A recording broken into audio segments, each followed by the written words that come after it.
This is the tale of Mormon saints and sinners, from our roots until present day.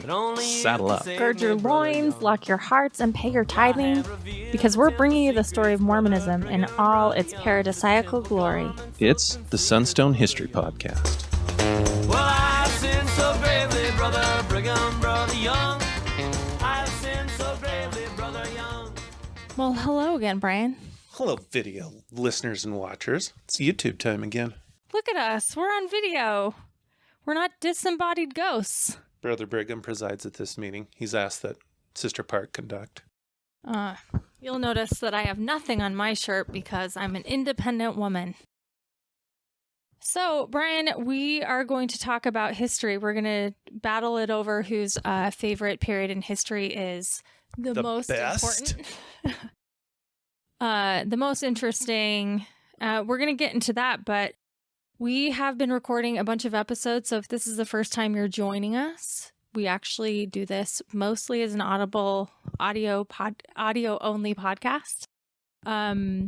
So welcome and join us and subscribe and like and make sure you follow us on all the platforms and give us a donation. I'm going to get that out of the way right now. We are doing a contest at Sunstone this year with our staff to see who can get the most recurring donors.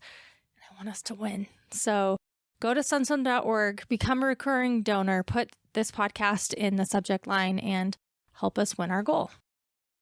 So on the podcast right now, we're in the middle of early Utah. And while some of us, spoiler alert, think that's the best period, some of you are thinking, boy, I wish we could just cheat a little bit and talk about later periods. This is for you, my people. Yeah, so the reason why this comes up is we like going in chronological order. That's important. But Brian keeps trying to bring us to the fundamentalist period. And I'm like, whoa, dude, hold your horses. You want to talk about these folks. No one is going to know who John Y. Barlow is yet. And that's a shame. That's a real shame, I have to say. I'm surprised you're not wearing his shirt today. That's a shame. I wore him last time. I can't use him too much. Every time Brian makes these custom shirts and we talk about them on the podcast, now you can see them here. And every time he wears his John Y. Barlow one, literally nobody says a thing except in one place in the world, and that's in Short Creek. And then everybody walks out of the gas station. Why is my grandpa on your shirt? They'll walk into grocery store and be like, ha, it's funny. It plays well there. It plays well. You do have a market there. Yeah, so Brian's always wanting to jump to that, but we're in my favorite period now, the Utah period. We're really getting into the messy 1850s and 1860s. There's a lot of cool stuff going on there. So we're going to talk about why we like those periods in history and why it's important to build on it and why we jump around sometimes. So I can hear people already out there thinking, wait, I'm going to need some concrete reasons why early Utah is the best. Talk to those people. What's your reasoning? Intrigue, sex, drugs, money. Like, where should we start? It's got all the elements of good story. I as a storyteller, I'm doing several projects right now in film that involve this time period, so it's been really fun. The latest was I got to work on a series called American Primeval, and I did some work for them helping build the Nauvoo Legion in Utah during the Utah War. And it was really, really fun because this is a time period where it's the Wild West, and so you have all the stuff that comes with it. And I tell all my filmmaker friends, and I've said this on this podcast before, that you've got all the components for that you have in any Wild West trope in Mormon Utah, right? You have all the tropes that you see in an 1880s Western, and yet instead in Utah, the bishops are the sheriffs, right? They're the ones that are running the town. It's run by this ecclesiastical court, but it's still the Wild West. So you have these bishops and you have these religious men doing heinous things that you see in Wild West having sheriffs do, right? Or lawyers do. They were dirty. You have guys like Hosea Stout, who's poisoning people, who's still running around doing Danite things in the Wild West. You have Brigham's henchmen, Bill Hickman and Porter Rockwell, killing everyone, Game of Thrones, Mormon style. Now tell me if this is true. I read this on IMDb. Like at some point during filming, they wanted to use a Greg Olson painting that depicted the 1870s. Oh, and you said, it's too soon. It's too soon, guys. You stop that. Listen, We have some cool flags in there. I hope they make it in the shot. That is not going to be a show that makes the Mormons happy. Let's just put it that way. You seem to have a pattern. I know. I'm a naughty, naughty girl. No. In early Utah, are there specific, early Utah is kind of your thing? Or is it more like later? 1850s, 1860s are the most interesting because, again, as someone who grew up with ancestors who were like these Puritan, perfect, butter churning, heroes, these saints, to learn like that was not so is really, really interesting to me. And it was such a relief, I remember, because I was someone who struggled so much with perfection and purity and all of those things that little, faithful Mormon girls do. So to learn that my ancestors were messy was like, oh, thank goodness, because they'd been held up as these angels. And this is a really messy time. You see life on the frontier in the Wild West, I think, has captured the imagination of the world because those stories really ask the questions about humans. Like, what will you do in the roughest situations when there is actually no one watching but God and your own conscience? What do you do? What choices do you make? And you see a lot of interesting expressions in this period under the flag of Mormonism. And I think that's so fascinating. So as you look over that period, are there specific events or themes that you see that the scholarship has really neglected so far? Yeah, always women in marginalized groups, right? One of the things that I think is really lacking, and I've been talking to other scholars, so if any listeners out there have pointers and want to point me in the right direction, I'm finding it very hard to find access to Chinese histories. There was a huge, growing Chinese population in early Utah, especially when the railroad comes in. And we don't have a lot of good scholarship that I'm aware of that's in English. I did hear that a few scholars are working on it, and I'm excited about that. But I hope that will make it into the ethos, because that's a whole group of people in Utah that we don't know a lot about. And of course, it was a tricky time for railroad workers and people who were trafficked in some of the markets, the labor markets that were coming into the West at the time, to have good records on that. Sex work records, I think, are really interesting. I think you learn a lot about a society by studying two groups of people. One is sex workers and the other is politicians. And I think that if you study the histories of those things, you learn a lot about a community. So I think Mormons are afraid to talk about those aspects. We want to talk about the prophet. There's a lot of focus in Mormon history about like what the institutional church was sanctioning then and what they weren't. That's kind of like how a lot of scholars track history. And I think the history of Utah at this period is the history of Mormon history. Like, it's, even though it's Utah specific and Utah centralized for, the LDS church, it's impacting the entire nation at this time. Things that they're doing with the government are building the foundations of American military and American law. And I think that's really interesting.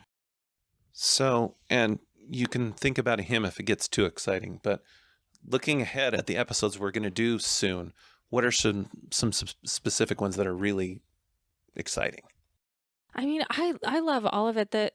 It's hard because I find so much of it fascinating, but I do think the Utah War and the Mormon Reformation are my favorite periods in history just because they're so insane. I remember stumbling upon the Mormon Reformation for the first time and being like, wait, this is a thing? They got rebaptized? Wait, they were beating each other up and confessing their sins? Wait, they were catechizing each other? This is crazy. This is cool. Why didn't we hear stories of them going so bananas for religion? They were really, there was a lot of stuff happening during the Reformation. And so you've got the religious element that's fascinating, and then you have the political element that's fascinating, like what's happening between the government and Brigham Young. So that's really, really fun. I'm excited about that. And the Utah War, again, we're always when we hear about our radicalized right-wing cousins and friends and uncles, if you're a white woman like me in Utah, those are the Mormons, and you're like, how are the Bundys a thing? The Utah War will explain it. Our people, my ancestors, literally took on the U.S. government and were prepared to fight them to the death, like several times. That's crazy. And you know who needed to come tell him to settle down? A Buchanan. That's true. Boy. That's true. One of the worst presidents in history. And it's a terrible time, and you see I think Mormon leadership making some of the worst moral choices that you'll see human beings make. But I think that's something we should learn from. And so there's this tendency that I have, and Joe Geisner has called me out on this, and I appreciate it. Sorry, I'm getting so excited. Need a drink. We're all going to have to think of him here in a minute. I get a little romantic about the West. I grew up as a girl, with the Western Americana. My family cabin, I'm not responsible for this, so please, is John Wayne decor. Like I grew up on all the Westerns, all the movies, all of that stuff. And, and then to learn in the writing, that how Japanese samurai films are the same structure, and there's this whole genre there. Like, I think the storytelling elements are really interesting, and there's a lot to mine from there. But like when you romanticize guys like Porter Rockwell, which our culture does, he's like this outlaw, like badass, in Mormon history. Like, let's romanticize people for the right reasons, not those reasons. Porter Rockwell, as Joe Geisner always tells me, was like a horrible person. He like inflicted terror and torture and pain, and it was gratuitous sometimes. Like, it was for the fun of it. And that's not something that we should make as our heroes. And so I find myself getting, that way a little bit romantic about it sometimes. And I have to remind myself that, we're talking about crazy things and wars and whatever, but these are real people, and their decisions had real impacts on the economy, the ecology of Utah, the indigenous history here. And so, yeah, I have to approach it too with like a respect and a loyalty to the truth over the art of the story of it, I think. But yeah, those are the two that I'm most excited about. So who are we going to romanticize instead of Porter then? I mean, Juanita Brooks. She comes later, though. I think that there were a lot of people in the frontier. I mean, one of the films we're working on, we romanticized two women from history, and I can't talk about it right now, but I'm doing that in the work that, in the stories that I'm trying to tell, and talk about, women or experiences that I admire, because there's plenty of that to find here.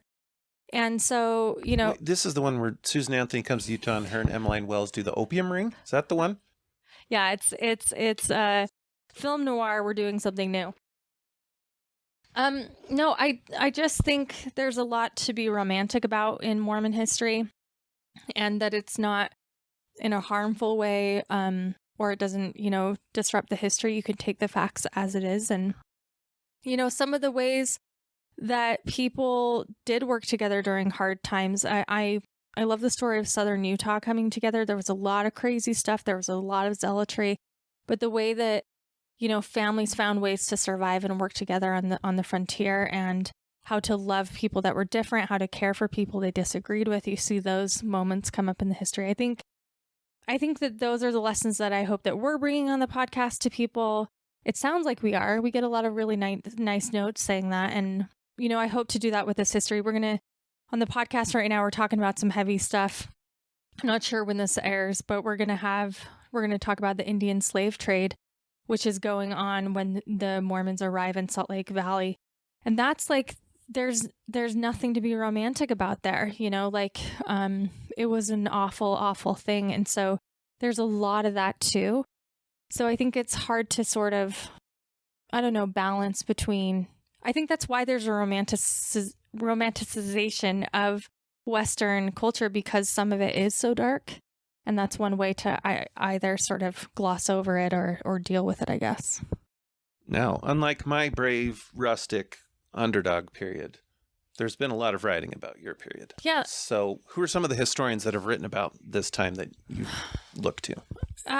My favorite book series of all time for this time period is the Kingdom of the West series. And you would be better telling us about that. Tell us what that is, because Will Bagley and some other big hitters are involved, but like they have so many authors contributing to this.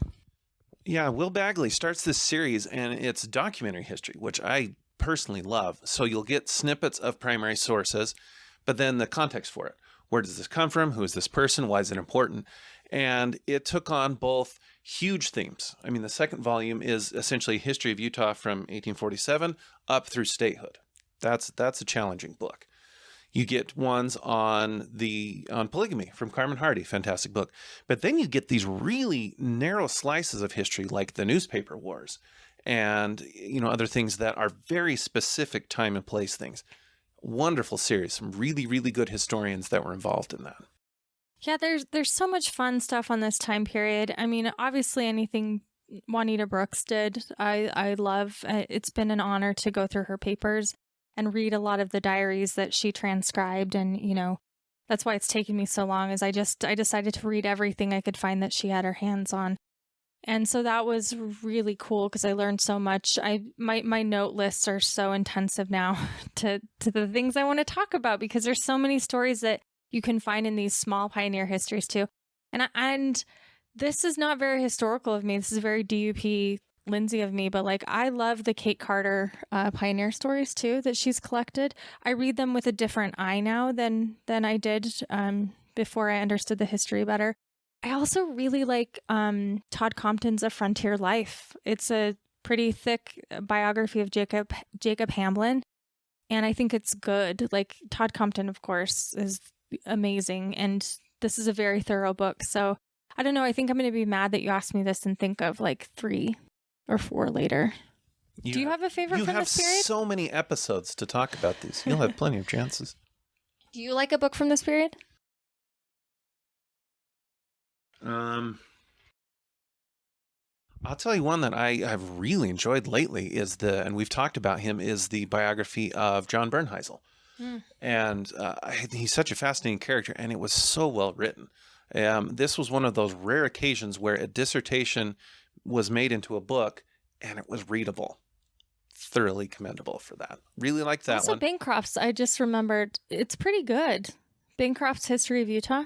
He was very well respected, and one thing that was interesting about that is he had unbelievable cooperation from Mormon leaders. Oh yeah, he was reading Clarissa Decker's affidavits she had provided him. He did. It's an early documentary history. It really is, and it was interesting because it was a time when Mormon leaders, for a rare occasion, thought, what if we cooperated with non-Mormons for once, instead of fighting them and then being mad at the results? So they said, hey, listen, we think you're a reputable historian. Here's some sources. And he produced good history with it. Has someone done a critique of his book ever? Not really. I was, researching it. I was just in it for the Gold Mission one. And I was fact-checking his stuff because it's old and he doesn't back up his stuff like we do now. It was a different area of history. But I was impressed. Again, I was like, I forget how good this is. It has so much information. That was a period of history generally that's kind of been forgotten. It's not, generally across the board for American history. Histories written during that time are not ones that are used and cited much. And in some cases, there's a good reason for that. Other cases, there are things that do hold up well. Part of the problem is because of that different methodology where things are not meticulously cited like we like to do now, it's hard to know what a historian is drawing on, and then it's obviously then harder to evaluate that. So that makes it more difficult. Well, let's turn it on you now and ask you about your favorite period in history. Of course, I like fundamentalist history. I mean, I did Year of Polygamy, but I don't love it like you love it. I mean, what's really great about talking to Bryan, especially when I was doing Year of Polygamy, I felt really lonely when I was going through some of the histories and I had questions because there was 2 people I knew. Bryan Hales was one of them that I could ask a question to verify certain facts or questions, because when you're studying fundamentalism, and definitely during Year of Polygamy, I was hearing rumors. People would say, did you hear the FLDS did this? And sometimes it sounded too good to be true. And then it was true. You never knew what was this or that. But it was so fun meeting Bryan because he had been in the documents and kept up on this stuff. And so you were always there to help answer my questions. And if I didn't know where to look, you could help me find where to look. And so, yeah, you provided a lot of backbone for your polygamy. So but people have asked me, they're like, is Bryan polygamous? Like, to be interested in To the fundamentalism, best of my I knowledge, guess. no. To the best, not yet. Using the sources that I have at my disposal, no. No. I don't know what's in the first presidency's vault, though. Why fundamentalism, though? Like, what happened to you? Are you okay? Like, well, it is fundamentalism. It's kind of the larger period that it falls in. As a college kid, I read Mormonism Transition that Tom Alexander wrote, thanks to a recommendation from our common friend, John Peterson. And that was going to be in the aborted sesquicentennial history. And it's this history essentially from the manifesto up through about 1930. And that's such a fascinating period. And I think for two reasons. One, obviously, is it was just such a period of upheaval in so many ways. You go from being a church that is self-defined largely by polygamy. It is the most important principle, to 1930, where now Mormonism is this uber-American, patriotic American religion. And that is just an incredible transformation to make in the space of a generation or two. And the other thing that I love and hate about this period is that it's sort of divided down the middle of, you have all these fantastic sources, but then you have this air of mystery on the other side, because there are still sources that are unavailable, that are unknown, and there's a lot more basic things that need to be done. And fundamentalist history is a great example of that, because basic things are still waiting to happen. There are no academic biographies, except for Joseph Musser now, thanks to Christina's book. There are basically no edited diaries from this period, which we're trying to work on also. All the basic tools of this period are largely not ready yet. And so, you go from a Joseph Smith era where literally every source is scanned and transcribed and analyzed, to the Brigham Young period, where for the most part things are known, largely digitized, sometimes transcribed, somewhat digested, until you get to this period where it's just this unplowed ground for a lot of reasons. And that's just fascinating. There's just nothing more fun in doing research than coming across something that you're the first person to really look at it. That's just academic drugs right there. And that's happened a lot of times to him. It's really fun, the things that you found. I'm excited that you're finally going to do something and put them in a book, because he's found some really good stuff that needs to be out there in the ethos. But that's my question. What would you say to people who we know a lot of mainstream LDS scholars that think that Mormon history is only LDS history? Why should they care about this time period? Sounds kind of like the Kirtland Temple question that we talked about earlier tonight. LDS people really have a problem anything that is not their own world. And we joked with it as Mormon object permanence, is that, when the leaders leave a place, then it's not important anymore. And it's kind of that same thing applies with history. If it's not LDS history, it's not interesting, it's definitely not important.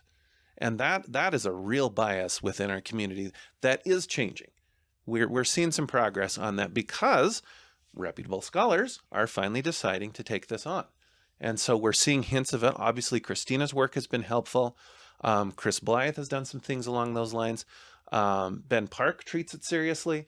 So we're seeing progress. And I think as historians start to take other Mormon histories seriously, then general readers will also start to take it seriously.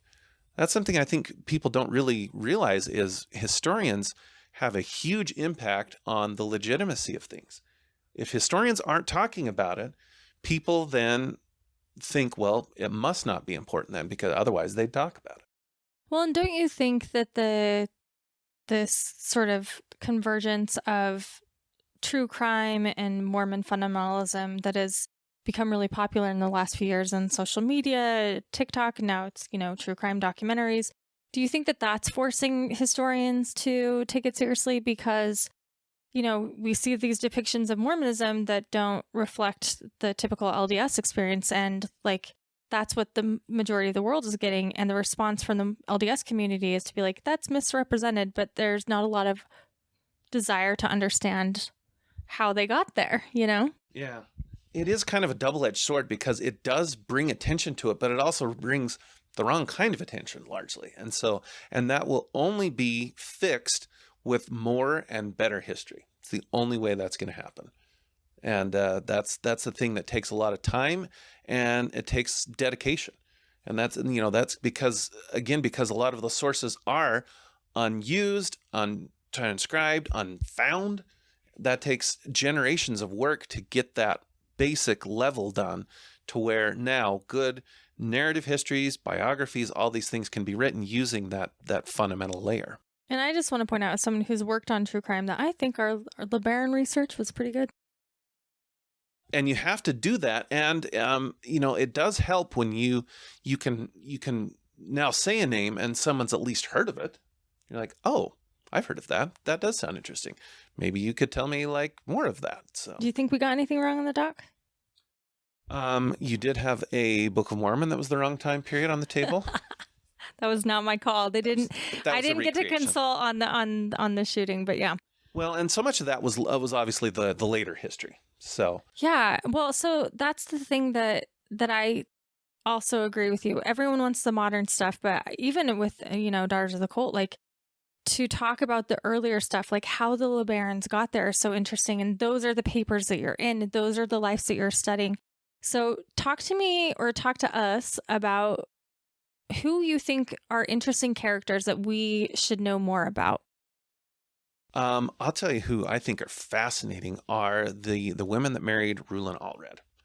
That is a fascinating group of people. One of the more interesting Mormon Stories interviews I've ever heard was with Vance Allred, who is both the father of Lance Allred, basketball player, author, TED Talk guy, but he was the son, a very late son of Rulon Allred. And he painted this picture of all of his mothers as this incredibly talented and cohesive unit.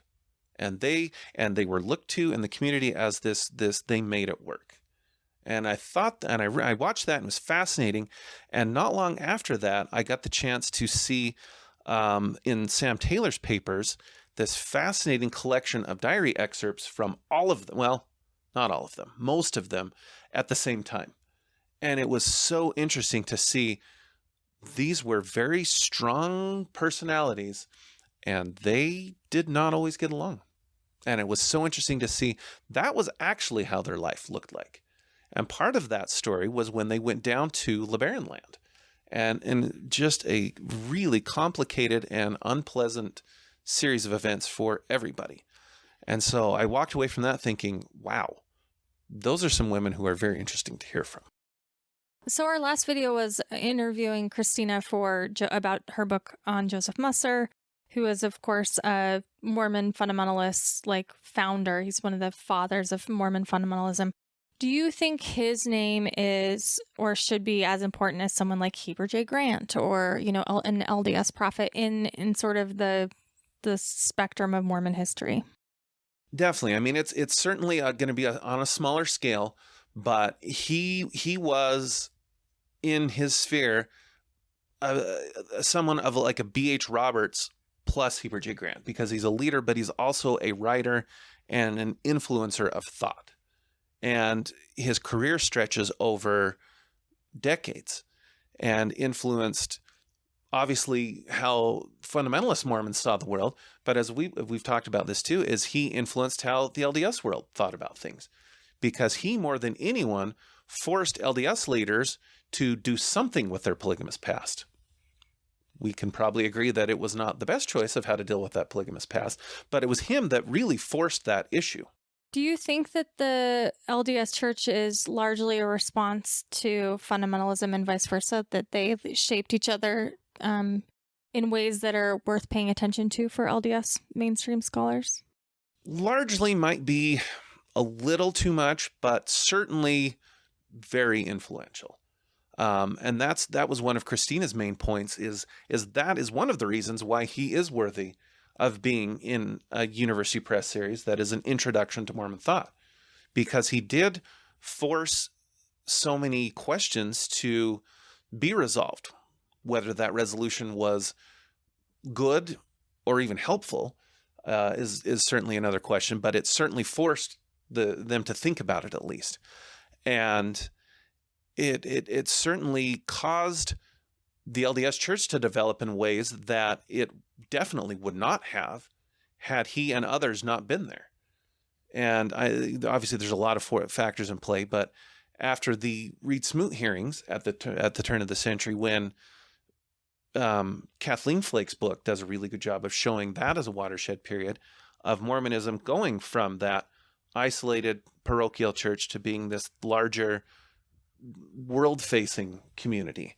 And polygamy obviously is right at the center of that. And so it forces structural changes, it forces doctrinal changes, it forces historical changes, and not just in the history itself, but how we viewed history. So he and others of that time period caused changes on a lot of different fronts. One of the fronts that I think is interesting that you haven't mentioned yet is the generational front. And this period I think is interesting because it's fathers and sons and authority that break, daughters and parents break over these issues. Talk to us, tell us what that is about, how we have this generational divide now between fathers and their sons, and old ideas of polygamy and new ideas of polygamy. Yeah, sometimes it would be extended family, but sometimes it would be incredibly close. J. Reuben Clark, who drafts the last manifesto, that's really kind of the final. LDS Church says we are institutionally done with polygamy. His father, J. Reuben Clark Sr., is very much a believer in polygamy, and into the 20th century will be writing in his journal and preaching publicly that polygamy is still good and accepted. So it's within his own family. And then he, stretching it out a little further, he has cousins who are involved in continuing polygamy. You have somebody as influential as Spencer W. Kimball, whose wife's parents came out of the Mexican colonies and were involved in polygamy very, very late. That's another interesting one that's sort of a geographical transformation, where you have all these people who are living a kind of Mormonism much, much longer, that thanks to the Mexican Revolution now get transplanted back into the United States and all of a sudden have to deal with, wait a minute, you guys aren't doing this anymore. And the folks in the United States are like, are you guys behind the times? What's going on here? So you see family transitions, you see geographical transitions, and they happen relatively quickly. And because of that, those transitions can be really jarring and will damage family relationships, at least long-term, if not permanently for some families. So let me ask you this, and then we'll just have a general question that I want to get to. I'm thinking of Amanda Komodo being like, there's more than just like Utah-based history, more Book of Mormon-based history, right? Like she's studying Polynesia and Asia and all of these other places that we don't study. But because these are our favorites, what is interesting to you to look at and find right now, and how can people out there help? Because the history you're doing is so new that people still probably have this history in their basements and attics. Happens all the time. I've had so many fun conversations at Benchmark where just by chance I'll mention something and people, oh, that's my grandpa. I know. So yeah, I've had things land in my lap all the time because of random conversations. And that is definitely a part of doing more modern history, is there are more sources that are not in identifiable locations. They're not at the Church History Library. They're not at BYU. They're in literally people's basements. And so that's been very interesting to find what's out there. And again, there's nothing more exciting than discovering this completely new resource that was totally unknown. And that's reading through Michael Quinn's journals and realizing how much of an acquisitions person he was. That was half the reason that his work was so great, is because he was so nosy and so persistent. And he would track relationships and be like, okay, this granddaughter I found out has these killer journals and they're sitting in a box in her basement. And he would go and he would call him and he would go by their house and he would bug them until he could see them, except in the cases where he wasn't successful. And those are sad stories. But there are still great resources that people have. And sometimes those are as extensive as a whole set of journals. In some cases, they might just be a letter. A fascinating case of a woman who came in, and it turned out that one of her ancestors had been disciplined after the Second Manifesto for continuing in polygamy, but had then been posthumously reinstated to the LDS Church. And she had the correspondence about that, and that was fascinating. So there are both big, huge stories, and then there's these fascinating, very specific stories that are still sitting in basements. So send them all to Bryan. That's what we're saying. That's the moral of the story. Or Send me all benchmark the books. stuff. He does like that. You don't mind talking with people in the store when they come in with questions. Took multiple selfies with listeners this week. That's good. Well, choosing these topics that we have sort of raises the specter of our own biases, which we try to be transparent about in the podcast.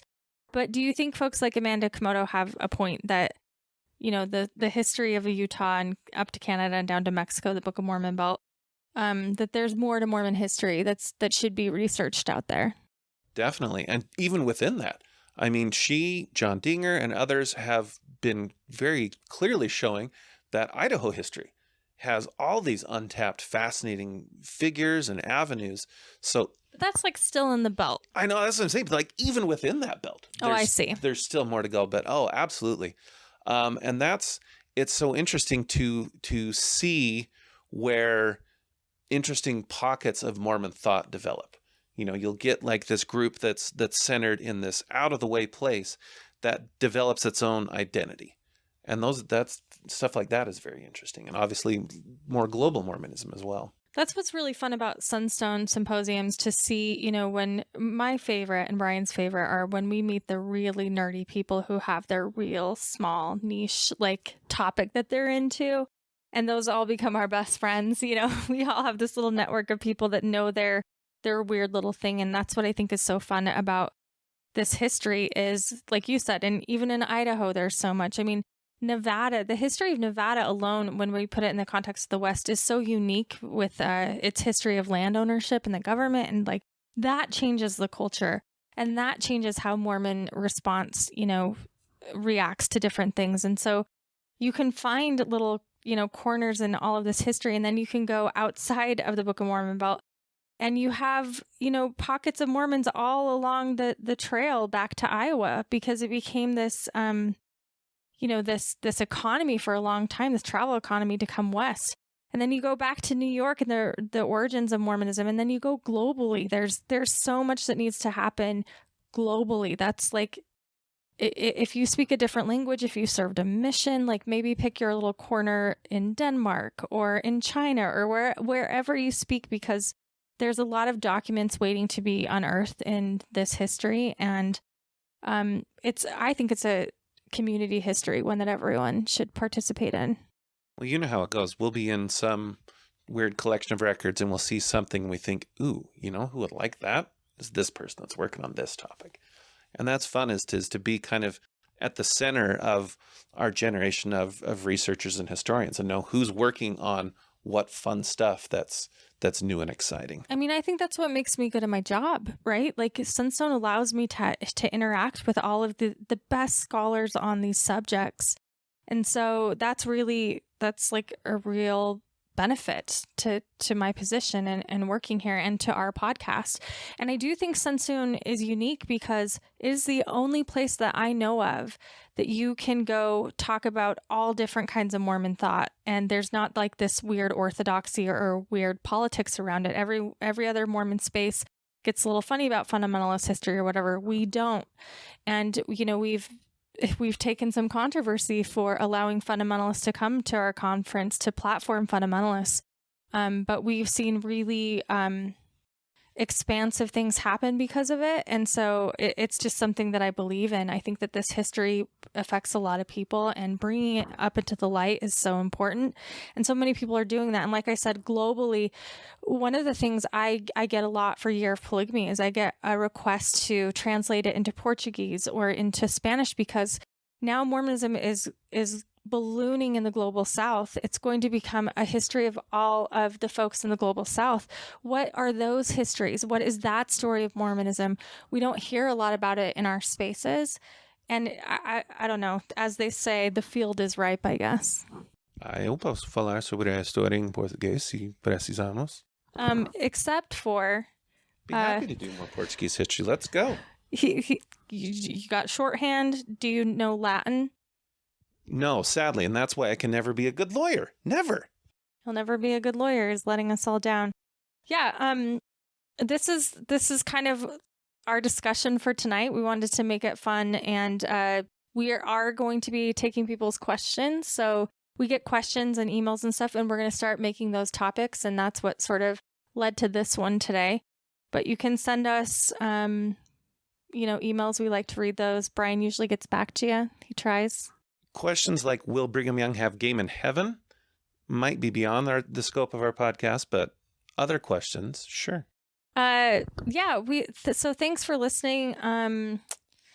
Thanks for supporting us. Like us on iTunes. Give us a 5-star review. We really like those. And become a recurring donor at sunstone.org. That's how you can really help us out if you like what you're seeing.